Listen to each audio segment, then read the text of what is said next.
UP में 9 सीटों पर उपचुनाव को टीम योगी लाइटली नहीं ले रहे हैं और 24 दिनों बाद 9 सीटों पर वोटिंग होनी है। सभी 9 सीटों पर कल से नामांकन शुरू हो चुका है, इसीलिए योगी के मंत्री और बीजेपी के पदाधिकारी दोनों मैदान में उतर रहे हैं। बाईपोल के लिए तैयारियों की गंभीरता इस बात से समझिए कि झारखंड चुनाव के लिए बीजेपी ने 66 उम्मीदवारों की पहली लिस्ट जारी कर दी है, लेकिन यूपी की इन 9 सीटों के लिए उम्मीदवारों का फैसला होना अभी बाकी है।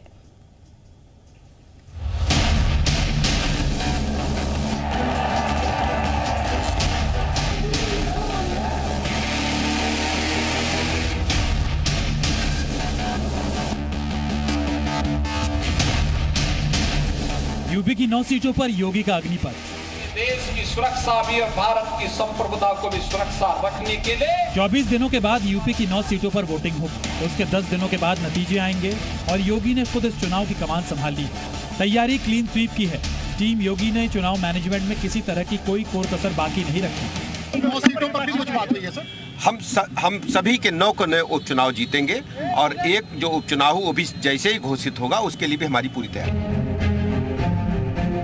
हरियाणा चुनाव में शानदार पारी खेलने के बाद 9 सीटों के मुकाबले में बीजेपी के ओपनर भी योगी ही हैं और अब आखिरी ओवर्स में बल्लेबाजी का जिम्मा खुद योगी आदित्यनाथ ने ही संभाला है। वोटिंग से ठीक पहले सीएम योगी ने आज एक महत्वपूर्ण बैठक की, जिसमें कई अहम निर्देश दिए गए। यूपी विधानसभा की 9 सीटों पर नामांकन के बाद योगी सरकार के मंत्री और बीजेपी के पदाधिकारी चुनाव क्षेत्र में घर घर दस्तक देंगे। सीएम योगी ने सरकार की योजनाओं को जनता तक पहुँचाने का निर्देश दिया। मिल्कीपुर में अभी चुनाव नहीं हो रहे हैं, लेकिन वहाँ भी टीम योगी ने कोई कोर कसर बाकी नहीं रखी। सर, जो आज बैठक हुई, किन मुद्दों पर यह चर्चा हुई?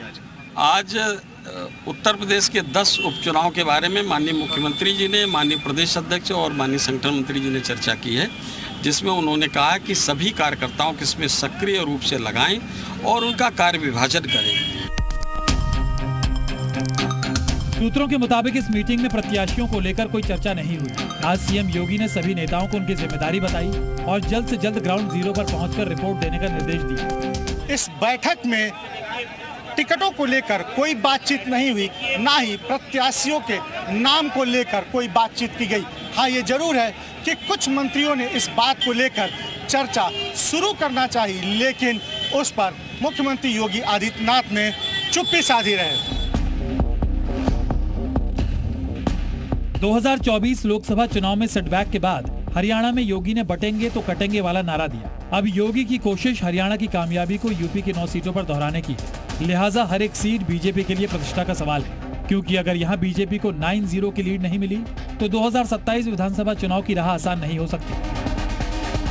तुषार श्रीवास्तव, लखनऊ, जी मीडिया।